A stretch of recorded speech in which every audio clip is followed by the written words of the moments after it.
Hi hello welcome to Indian media. నేను రాకేష్.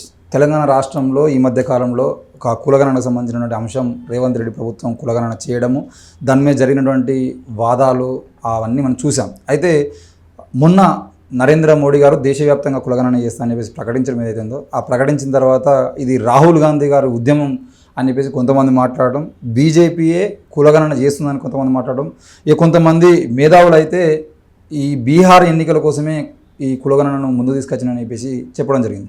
అయితే ఈ అంశం మీద మనతో మాట్లాడడానికి పొలిటికల్ అనలిసిస్ట్ టోనీ బెక్కల్ గారు ఉన్నారు. అన్న welcome to NIN media. Thank you. బాగున్నారు అన్న? సూపర్.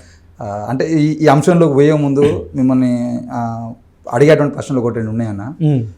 ముఖ్యంగా మొన్న జరిగినటువంటి పహల్గామ్ ఉగ్రదాడి ఏదైందో, ఆ ఉగ్రదాడి సందర్భంలో ప్రతిసారి కులం గురించి, కులం చేసేటువంటి దాడిలో సంబంధించినటువంటి విషయంలో విపరీతమైనటువంటి మాట్లాడేటువంటి మీరు కానీ, మిగతా ఆ పార్టీ నాయకులు కానీ, ముఖ్యంగా బీఎస్పీ అధినేత మాయావతి లాంటి వాళ్ళు కానీ పహల్గామ్ ఉగ్రదాడికి సంబంధించిన విషయంలో మాత్రం స్పందించలేదు, మాట్లాడలేదు. ఉగ్రదాడులు చేస్తేనే మాట్లాడకుండా కులదాడులు జరిగినప్పుడు మాత్రం ఉరికొచ్చి రోడ్ల మీకు వస్తారు అని చెప్పేసి ఒక కామెంట్ చేశారు. దాన్ని ఏ రకంగా అర్థం చేసుకోవచ్చు? మాయావతి గారు ఎందుకు స్పందించలేదు? చెమిటోడు ఏమనుకుంటాడంటే ఎవరు మాట్లాడతలేడు, ఎవరు నోరు పనిచేయలేదు, బంద్ అయిపోయినాయి అనుకుంటాడట. బహుజన్ సమాజ్ పార్టీ విషయంలో ఉన్న మీడియా అంతా చెమిటోళ్ళు. ఇక మరి చెమిటోళ్ళు అనాలా, లేకుంటే కుల పిచ్చోళ్ళ, ఇంకేదన్నా తెలియదు. కానీ మాయావతి గారు చాలా విషయాల్లో స్పందిస్తారు.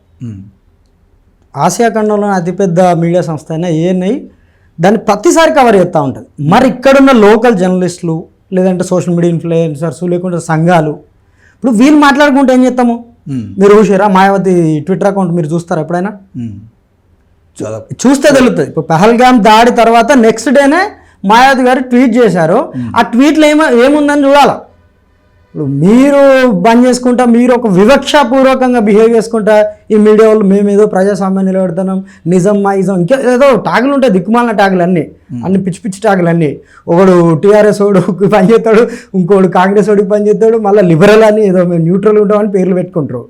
అత్యంత వివక్షాపూర్వకంగా కాంశీరామ్ గారు అన్నారు ఈ మాట. మనీ మీడియా మాఫియా ఏది బహుజన ఉద్యమాన్ని, బీఎస్పీని ఏది ఆపుతుందంటే మనీ మీడియా మాఫియా ఆపుతుంది.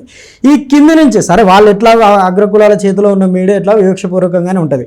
కానీ డిజిటలైజేషన్ అయిన తర్వాత, సోషల్ మీడియా పెరిగిన తర్వాత దళిత్ ఓరియంటెడ్, బహుజన ఓరియంటెడ్ యూట్యూబ్ ఛానల్స్ కూడా చాలా వచ్చినప్పటికీ వాళ్ళు కూడా ఏం చేస్తారంటే అగ్రకుల మీడియానే ఫాలో అవుతారు. అంటే వాడు చూపించేది మేము చూడాలి, వీడు చూడడు. ఇప్పుడు ట్విట్టర్లో మాయావతి గారు చాలా అప్డేటెడ్గా ఉంటారు. ఖచ్చితంగా డైలీ ప్రతి ఇష్యూ పైన అప్డేటెడ్గా ఉంటారు. చూడరు అస్సలు. మాయావతికి ట్విట్టర్ అకౌంట్ ఉన్నదన్న విషయం తెలియదు. వీళ్ళని దిక్కుమాల జర్నలిస్టులు. ఇప్పుడు నువ్వు జర్నలిస్ట్ అన్నట్టు ఏంది, వాడు పోయి ఎక్కడ ఇన్ఫర్మేషన్ ఉన్నా తీసుకొని రావా, వాడు ఎక్కడున్నా చూడాలా. వాడు జర్నలిస్టు. నీ దగ్గరకు వచ్చి చెప్పరు కదా. ఈవెన్ దగ్గరకు వచ్చి చెప్పినా కూడా చూసుకోరు. ఇప్పుడు ఇంట్లో ఉండే చూసుకునేది. నువ్వేమో మీడియా ఆఫీస్కి పోయి కెమెరాలు పట్టుకొని ఉరకాల్సిన అవసరం లేదు కదా. అట్లీస్ట్ సోషల్ మీడియాలో ఫాలో అవ్వకుండా అంత పెద్ద మూడో అతిపెద్ద జాతీయ పార్టీ అధినేత ఆమె సోషల్ మీడియాలో ఏమంటుందో కూడా చూడకుండా ఇక వీళ్ళ ఇష్టం అంతే. వీడికి వినిపించలే, వీడికి కనిపించకపోయినా వినిపించకపోయినా వీడిదే తప్పు. వివక్షపూర్వకంగా ఉండి, లేకుంటే మరి అది వివక్షనో లేకుంటే దౌర్భాగ్యం. వీళ్ళైతే దౌర్భాగ్యం. నువ్వు చూడక ఇక మనందరికి కళ్ళు కనిపించలేవు, మా నోరు పని చేస్తలేదు, మాట పని చేస్తలేదు, ఇట్లా అంటే ఎట్లా పోతారు కదా, అంతటా తిరుగుతూ ఉంటారు కదా. ఇవన్నీ వచ్చినప్పుడు బీఎస్పీకి సంబంధించిన స్టేట్మెంట్లు ఎందుకు రావట్లేదు? మాయావతి మీద పదే ఎందుకు దుష్ప్రచారం, దుర్మార్గమైన ప్రచారం? ఒక్కసారి ఒక్క జర్నలిస్ట్ అన్న మీరన్నా అనుకున్నారా? ఇప్పుడు నువ్వు వీడున్నావు, నేను నిన్నే చెప్తాన్నా.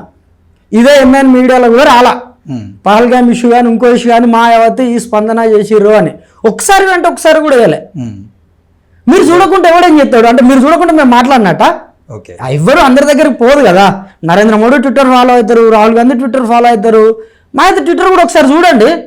సరే మీరు విమర్శిస్తే విమర్శించండి, ఏమన్నారో చూడాలి కదా. ఫస్ట్ ఏమన్నది చూడకుండా మాట్లాడలే కదా, నోరు విప్పలే కదా, స్పందించారా? మౌనంగా ఉన్నా సరే స్పందించారనే కదా చెప్పేది. స్పందించారు. అరే ఇది పాక్ ఫండెడ్ ఉగ్రవాద చర్య. సో దీంట్లో ప్రభుత్వ ఫెయిల్యూర్ కూడా కొంత ఉన్నది. ఇంటెలిజెన్స్ లాంటివి చూసుకోవాలి. చాలా సెన్సిటివ్ ఏరియాలో బిహేవ్ చేయాల్సిన తీరుగా గవర్నమెంట్ అంత జాగ్రత్తగా లేదని అర్థమవుతుంది. సో జాగ్రత్తగా ఉండండి, ఇట్లాంటివి జరగకుండా చూసుకోండి. ఇది ఎందుకంటే దేశానికి సంబంధించిన ఇష్యూస్ అని ఆవిడ చాలా క్లియర్గా చెప్పింది.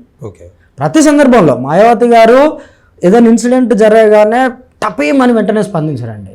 ఆవిడ దాని గురించి ఇన్ఫర్మేషన్ తీసుకొని ఆమె ఏ ట్వీట్ చేసినా ప్రభుత్వాన్ని విమర్శించడము అంటే మేము తిట్టాలా, మేము ఆపోజిషన్ కాబట్టి గవర్నమెంట్ తిట్టాలనే ఉద్దేశంలో కాకుండా ఆవిడ ఎప్పుడు ఒక బెస్ట్ సజెషన్ తోటి మాత్రమే స్పందిస్తారు. కొంచెం టైం పడుతుంది, మేబీ ఇవాళ పొద్దునైతే సాయంత్రం స్పందించవచ్చు, ఆ మర్నాడు స్పందించవచ్చు, కానీ ప్రభుత్వానికి ఆమె పాలనాపరమైన సూచన అద్భుతంగా చెప్తారు. ఎందుకంటే ఆవిడ కూడా పాలించి ఉన్నారు కదా.